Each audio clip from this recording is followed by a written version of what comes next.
Damon Allen, but the honor is ours truly to have you here, blessing our screens. So thank you so much for taking the time to talk to the shift.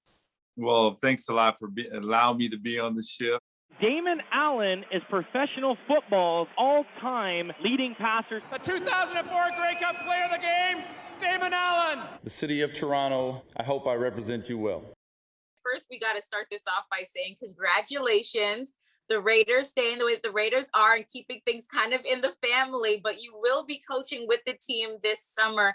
I guess we should start with how this all came about. I've always been involved with football and never stopped, watching the game, dissecting the game, learning as much as you can. And that's when, I started my quarterback academy. And I started consulting, offensive units and things like that, and staying within the game, even though I wasn't coaching physically with the professional team. And I always knew that it was in me, but for me, it's always been the timing, being in the right football team, the right culture. Everything has to be in place. This following March, I applied, but that had a lot to do with, the fact that the CFL didn't play that year when I was thinking about getting into coaching and making the announcement that I'm interested in coaching. Unfortunately, the league didn't play, and which pushed me to other avenues to be able to look into. And I think the Bill Walsh Diversity Program really came about then, just before I talked to Henry Burris. This has been such a long going conversation. When we talk about diversity, we see it kind of trickle down from the head coaching position to coaching positions in general. Huge conversations, of course, taking place in the NBA. Things are starting to trend in the right direction. The NFL, obviously, they've had the Rooney Rule. They've had different things in place to make sure that they're diversifying their pool. How far away are we, though, from when we do see an equal playing field?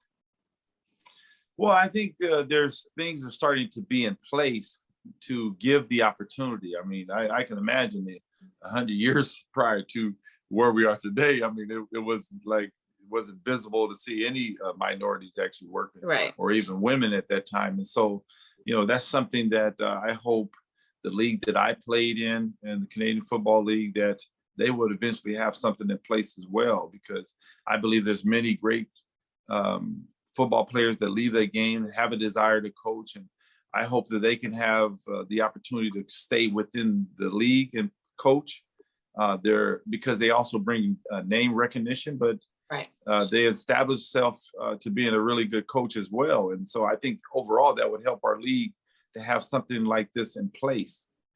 I mean, one thing that I admire so much about you is whenever you talk about the CFL, there is no search for outside validation from those south of the border or anywhere else. You have a strong understanding of the integrity of the league.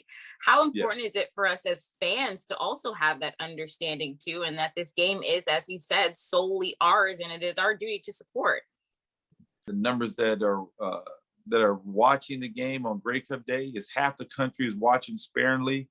And it might be 7 to 8 million watching from start to finish. And so when you understand those statistics, then you understand the magnitude in which you're playing. And so the fans are a big part of it, and definitely have to relook at the Canadian Football League and understand how they can impact it and how they can keep football going in Canada. And that's just attending the games.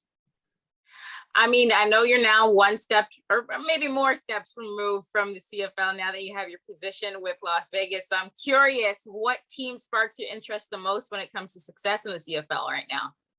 First of all, I'm a big fan of the whole league. And my hope is that the Eastern Division will be strong, and then they'll stop all the fourth team from the West crossing over to the East and playing in the playoff game. And so I know Hamilton is going to be strong. It looks like Montreal, may continue their momentum with their quarterback situation and what he brings to the CFL, the excitement. Toronto has made probably the biggest moves, pitch and veteranizing their football team and taking all the stars from other teams and putting them all together. And I mean, we're just going to see how that operates. But if it's a strong Toronto, the Eastern Division is going to be a strong conference. It's going to be a tough one. I mean, when you look at your career, the accolades among accolades, fourth all-time passing, all the stuff, Is there anyone currently playing right now, quarterback, that reminds you most of your game?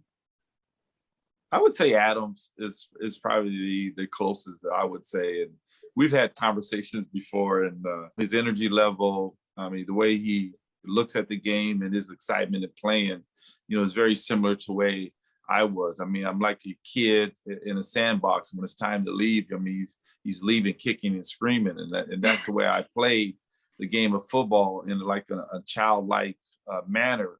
Awesome. Well, Damon, I want to thank you so much for the time. We really appreciate it here. I had a good time. Thanks a lot. Thank you.